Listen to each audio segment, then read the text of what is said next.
자, 첫 번째 돈 되는 섹터로 차영주 소장님은 전선 관련된 테마 섹터를 골라주셨습니다. 자, 지금 시장에서 AI의 거품론, AI가 수익성을 낼 수 있을 것이냐, 돈을 벌 수 있을 것이냐, 캐펙스 투자만 하는 게 맞냐라는 의구심들이 계속 나오고 있는데 참 아이러니하게 전선 관련주는 오늘 또 잘 가고 있습니다. 자, 소장님이 전선 관련주 투자 포인트 어떻게 잡아야 될까요? 예, 말씀하신 것처럼 지금 이제 오늘 시장이 뭐 크게 좀 조정을 좀 받고 있는 네. 상황이죠. 그나마 전력 인프라 관련주들은 조금 시장에 있어서 오전만 하더라도 좀 강하다가 오후 들어서 다시 시장이 더 무너지면서 네. 약한 흐름을 좀 보여주고 있습니다. 하지만 우리가 이제 전선 인프라 관련주들은 여전히 상승세를 좀 시현하고 있는 부분들을 주목해야 되는 부분들이 아니겠나라고 좀 말씀을 좀 드릴 수가 있겠습니다. 어차피 뭐 오늘 시장이 밀리다 보니까 다 같이 이제 밀리는 부분들이 있다라고 볼 수는 있긴 하겠습니다만 그러한 부분들을 차치하고 난다라면 만약에 시장이 오늘 생각만큼 이렇게 밀리지 않았었다라면 오늘 뭐 굉장히 큰 반등이 나타날 가능성도 있다라고 말씀드릴 수 있겠죠.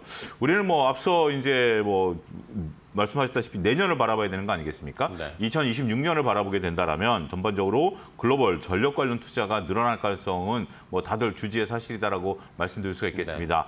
네. 이러한 부분들은 우리가 AI 거품론과는 좀 상관이 좀 거리가 좀 있다라고 말씀드릴 수가 있겠습니다. AI 기업들, 뭐 플랫폼 기업이 됐던 아니면 하드웨어 기업이 됐던 소프트웨어 기업이 됐던 각각의 이슈에 따라서 또 우리가 전체적으로 봤을 때 거품론에 대한 논쟁 이런 부분들이 좀 있는 부분들은 일견 예상을 할 수 있는 부분들이죠. 그리고 그런 것들이 이제 관련주들의 변동성을 확대시킬 가능성은 있습니다. 하지만 그렇다 하더라도 지금 이제 뒤늦게 출발을 시작한 전력 인프라와 관련해서는 여전히 긍정적인 흐름이 좀 이어질 가능성이 있다라고 말씀드릴 수가 있겠죠. 우리가 이제 원전을 하느냐 신재생을 하느냐 이런 논쟁이 있을 정도로 지금 당분간은 막대한 전력 인프라가 필요한 거 아니겠습니까? 결국 이것을 이용해서 누가 돈을 버느냐 그것이 바로 AI 거품론의 핵심이고요. 그렇지만 누구든지 이 전력을 써야 된다라는 측면에 있어서는 우리가 AI 거품론과는 다소 무관하게 주가 흐름이 나타날 가능성이 좀 주가 흐름을 배제할 수 없겠다 이렇게 정리가 가능하겠습니다. 네. 자, AI 거품론 뭐 말들이 많지만 결국에는 전력은 써야 하고 뭐 특히 뭐 미국이나 이런 유럽 같은 데는 전력 인프라 자체가 워낙 낙후되어 있으니까 그걸 개발하는 것 자체도 뭐 꼭 AI가 아니더라도 해야 하는 일이다라는 그런 의견들도 많습니다. 자, 그렇다면은 오늘 특별히 또 전선주들을 꼽아주셨는데 종목을 조금 더 자세하게 보면서 전략 세워볼까요? 일단 LS를 먼저 이제 우리가 좀 봐야 될 것 같습니다. 네. LS 같은 경우 이제 LS 그룹주들에 대한 이제 지주회사죠.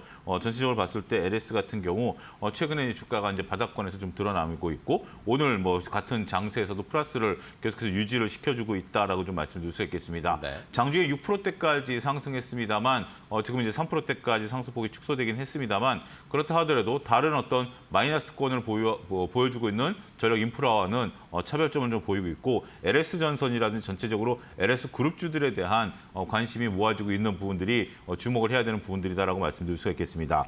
두 번째로 볼 수 있는 것은 이제 가온전선인데요. 네. 가온전선 같은 경우는 좀 특이한 부분들을 놓고 보면 그 전체적으로 봤을 때 기관의 매수세가 상당히 많이 들어왔습니다. 오늘도 5%대 상승 흐름들을 좀 보여주고 있는데요.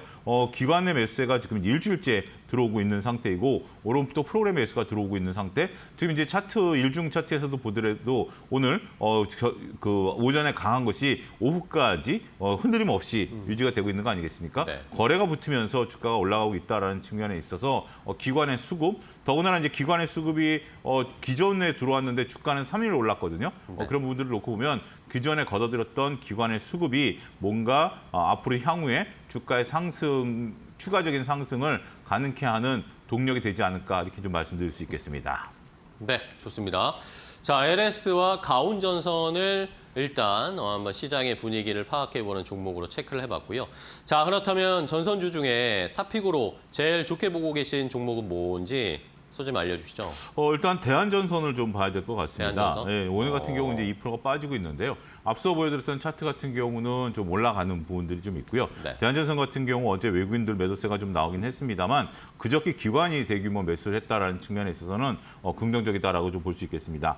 최근에 이제 구리 가격이 이제 급등을 하다 보니까 전선 가격 같은 경우는 전선주들 같은 경우 구리 가격을 결국은 뭐 소비자들에게 전가시킬 수 있는 그러한 구조이거든요. 그래서 이제 전선주들이 지금 현재 관련 동반 상승세를 나타내고 있다라고 좀 말씀을 좀 드릴 수가 있겠습니다.